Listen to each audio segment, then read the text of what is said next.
اینجا استودیوی مرکزی رادیو آزادی است و شما برنامه اخباری آزادی رو تماشا دارید. سلام دوستان عزیز، در 15 دقیقه امروز 5 می موضوع زیرین تقدیمتون می شود. روزنامه‌نگاران توجیک در نشستی مربوط به آزادی بیان در دوشنبه گفتند دسترسی به معلومات مشکل تر شده است. اگر ما مسئله دسترسی به اطلاعات رو حل کرده نتوانیم، هیچگاه شفافیت رو تامین کردن ما غیر امکان است. نزدیکان امرالدین علوتشویف به سالهای طولانی زندان محکوم شدن او را سنگین خوانده بازبینی حکم را طلب کردند. وقتی در روی خط افرادی برای مقامات ناخوشایند جای می‌دهند، به گفته حامیان حقوق، نه تنها برای مخالفان حکومت تاجیکستان بلکه برای نزدیکان آنها نیز در وطن پیدا کردن جای کار مشکل است. مهم تو باید تنقید کرده باشید. روزنامه‌نگاران و دفتر سازمان امنیت و همکاری در اروپا با برگزاری یک نشست مسئله آزادی بیان در تاجیکستان را بررسی کردند. در این همایش که به مناسبت روز بین‌المللی آزادی بیان دایر شد، روزنامه‌نگاران تاجیک از مشکل‌تر گشتن کارشان در تاجیکستان نگرانی کردند. مسئولین برعکس گفتند تمامی زمینه‌ها برای تامین آزادی بیان در کشور موجود است. همکاران مولا رجب یوسفی و شهلای عبدالله در این نشست شرکت کرده این گزارش را فرستادند. محفل روز جهانی آزادی مطبوعات رمزی بود یا کنایه آمیز که در روز جشن پیشینه مطبوعات شوروی یا روز تأسیس روزنامه اساسی کمونیستان پراودا در یکی از گرانترین مهمانخانه‌های دوشنبه برگزار شد. برعکس سالهای گذشته، سفیران کشورهای غربی چیزی درباره محدودیت‌های آزادی بیان در تاجیکستان نگفتند. خلاصه صحبت آنها اساساً نصیحت‌خوانی و شعار پراکنی از اهمیت آزادی بیان بود، اما روزنامه‌نگاران گفتند وضعیت بدتر شده است. واقعیت این است که اگر که مسئله دسترسی به اطلاعات در تاجیکستان هم پرابلم جدی است و اگر ما مسئله دسترسی به اطلاعات رو حل کرده نتوانیم، هیچگاه شفافیت رو تامین کردن ما غیر امکان است. تاجیکستان در رده‌بندی نوی آزادی مطبوعات 10 زینه بالا رفته از جای 162 به 152 برآمد. سازمان گزارشگران بدون مرز نام تاجیکستان را از روی خط کشورهای مورد نگرانی جدی بیرون کرده در قطار کشورهای وضعشان دشوار جای داد، اما روزنامه‌نگاران در تاجیکستان به این بهاگذاری راضی نیستند. به نظر من یگان چیز تغییر نیافت. به هر حال من حس نکردم که یگان برتری شد. ما حس نکردیم و راستی گپ از همکارای خودم وقتی که همین مسئله را گپ میزدیم، همکارای منم نفهمیدن که برای چی سبب بود که تاجیکستان 10 زینه بالا رفت در همین سنجش. برعکس باز با حادثه های اخیر در جهان در جمهوری برعکس باز فکر میکنم که محدودیت های نو پیدا شدن و کار کردن دشوارتر شدگی است. نمایندگان مقامات به این نشست آمدند اما تا آخر نایستادند تا به این نگرانی ها پاسخ بدهند.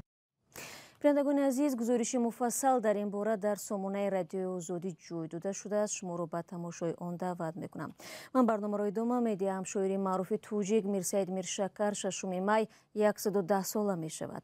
دوستداران ادبیات میرسید میرشکر را در ردیف ادیبان مشهور به مثل ابوالقاسم لاهوتی و میرزا ترسونزاده و سوتیم اولوغزاده و باقی رحیمزاده شاعر شیرین سخن و محبوب میدانند. برای یوسفی و اسکندر فیروز درباره زندگی نامه و ایجادیات این ادیب شناخته فیلم مستند تهیه کردند. گمان نکنید که من خرد هستم. انا میبینید جاروب در دستم. با این جاروبم حولی میروبم. با چنین آرزو چند نسل مردم تاجیکستان شوروی به بایه رسیدند. این شعر هنوز هم در یاد آنهاست. مؤلف آن میرسید میرشکر ادیب معروف تاجیک است. استاد میرشکر رو پایه‌گذاری ادبیات کسبی بچگانه تاجیک حساب کردن ممکن است. یک رویه یک مکتب تاسیس یافت.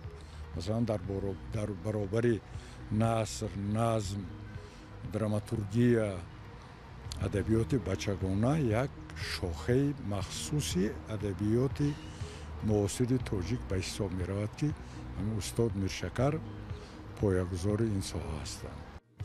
کارنامه میرسعید میرشکر در سالهای 30 قرن 20 از روزنامه‌نگاری سر شده است.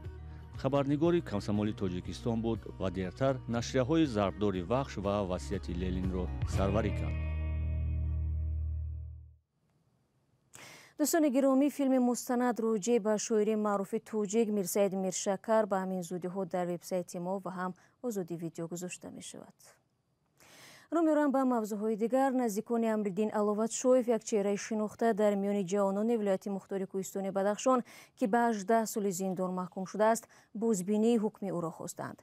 برادرش بختیار علوتشویف روز 5 می بر رادیو آزادی گفت که عریضه شکایتی آنها به دادگاه ولایت بدخشان سپرده شد. حکم او 29 اپریل پس درهای بسته اعلان گردید. مقامات تا حال تفصیلات ندادند، اما خبرنگاران رادیوی آزادی جزئیات پرونده امرالدین علوتشویف را یافتند. حالا همکارم میرزانبی خالقزاد در استودیو است و از اون میپرسیم که تو این دم چی به دست آمد؟ بله، کندوکاوی ما نشان داد که مقامات امرالدین علوتشویف را بر اساس 5 ماده کدکس جنایی ایبدار کردند. اینها 1. گروگانگیری، 2. غصب بنا و انشاءات، 3. تشکیل اتحاد جنایی، 4. برانگیختن کینه و عداوت ملی و نژادی و 5. تشکیل اتحاد اکستریمیستی هستند. بر اساس اطلاع یافته رادیوی آزادی یک دلیل اساسی بر ضد امرالدین علوتشویف به واقعه‌های سال 2018 یعنی 4 سال پیش در ولایت بدخشان ربط داشته است. به گفته یک منبع آگاه، علوتشویف را به آن گناهکار کردند که سال 2018 گویا به حجره کاری شادیخان جمشید رئیس پیشین ولایت بدخشان وارد شده خود او را گروگان گرفته حجره‌اش را خراب کردند، ولی نزدیکانش این را بی اساس می‌دانند. دلیل دیگری که مقامات یک نوشته در شبکه اجتماعی فیسبوک با پشتیبانی از اعتراضگران ماه نوامبر در بدخشان و خارج از آن نشر شده است او را ایبدار کردند. یکی از اون پیوندانش میگه که این صحیفه از امرالدین علوتشویف نبوده است. همچنین علوتشویف را به واقعه‌های لطکوب یاور دادستان ناحیه رشقلعه گناهکار کردند که گویا همراه با گلبدین زیابکوف و زادگان دیگری نهایت یک گروه جنایی تشکیل کردند. گلبدین زیابکوف روز 25 نوامبر سال گذشته در جریان عملیات مقامات در دهه تودمی ناحیه رشقلعه کشته شده بود. خب در روز اعلان حکم علوتشویف گفته بودند که پیوندانش به تالار مرافعه راه نیافتند. بعضی از صحیفه‌های نزدیک به مقامات در فیسبوک ادعا کردند که خویشاوندان علوتشویف در مرافعه بودند. خب در اصل چی گذشته است؟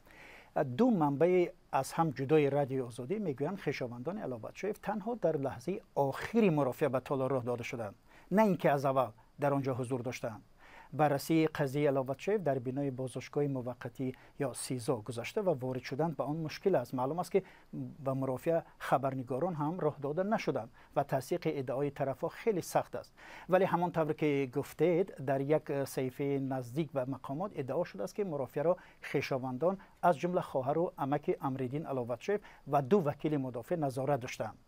همسر امرالدین علوتشویف که در روسیه قرار دارد در صبح تلفنی گفت که از بس که شوهرش گناه نداشت و پرونده شفاف نبود محاکمه را پس درهای بسته گذراند، بسیاری ها را به آن راه ندادند.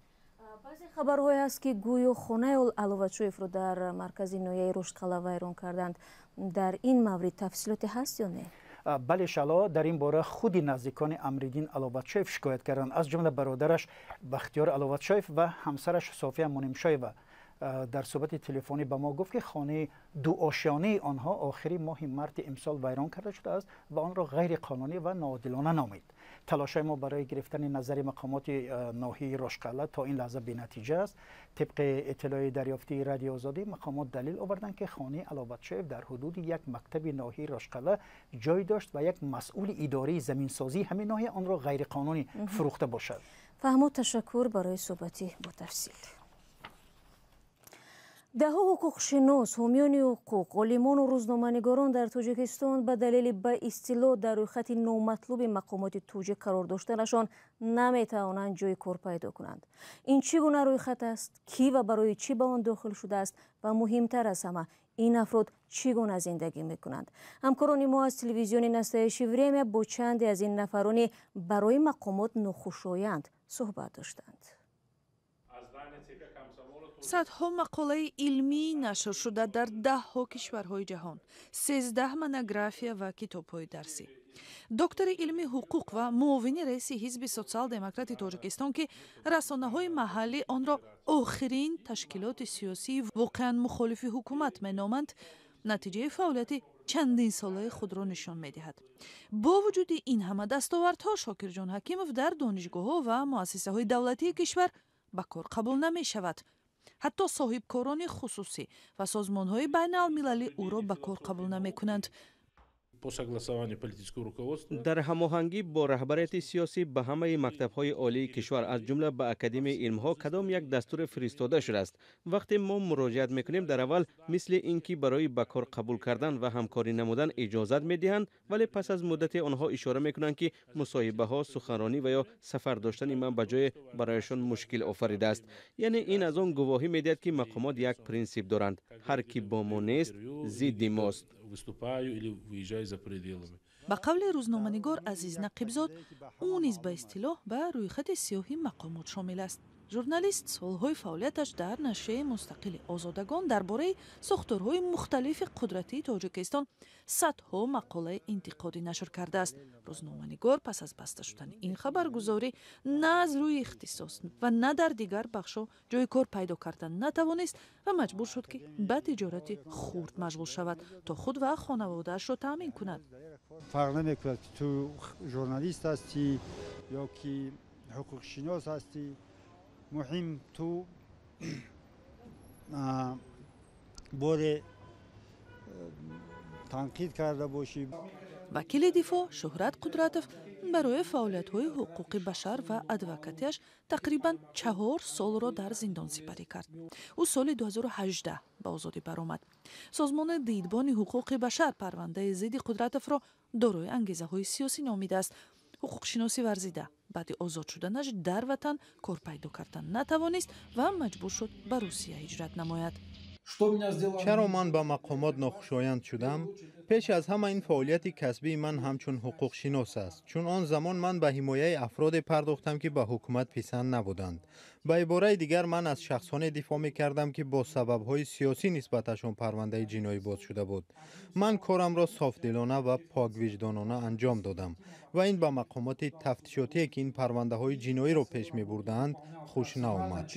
استیو سوردلوف حامی حقوق بشر میگوید امکان پیدا نکردن جای کار تنها یکی از اصولهای تاثیررسانی و در اصل از کشور بیرون انداختن آن نفرانی است که به خود هر گونه انتقاد یا مخالفت با سیاست دوشنبه رسمی را اجازت میدهند. سوردلوف اطمینان میدهد که در تاجیکستان صدها محبوس سیاسی به سر میبرند و 10 نفر به دلیل تعقیب مجبور به ترک کشور شدند. این یکی از اصولهای خاموش کردن صداهای انتقادی، محو کردن مخالفان است. در نهایت از بین بردن زیایان قشری میانه. این در واقع یک نوع فشار آوردن است. یک زنگ خدمات مخصوص و اشاره آنها به کاردهنده کافی است که این مرد و یا این زن که مقامات را تنقید میکند ناخوشایند است. البته این اصول بازمانده از زمان استالین می باشد. به تاکید استیو سوردلوف، مبارزه بردن با دیگراندیشان به مقامات تاجیکستان پیامدهای خوب ندارد. او اظهار امیدواری میکند که در دوشنبه به درک این مسئله میروند و برای اصلاح خسارات وارده به کشور با حامیان حقوق بشر وارد مکالمه خواهند شد. بینندگان عزیز، برنامه امروز رو با همین گزارش به پایان میبریم. تشکر میگویم که تا آخر برنامه ما رو همراه بودید و شما امکان دارید چون همیشه خبر و گزارش‌های روز رو در وبسایت ما زیر نشانی www.azadi.org و هم شبکه‌های اجتماعی رادیو آزادی پیدا کنید. فراموش نکنید که فردا ما شما رو در برنامه‌های منتظر خواهیم بود. خود را احتیاط کنید و خدا نگهدار هر یک شما باشید.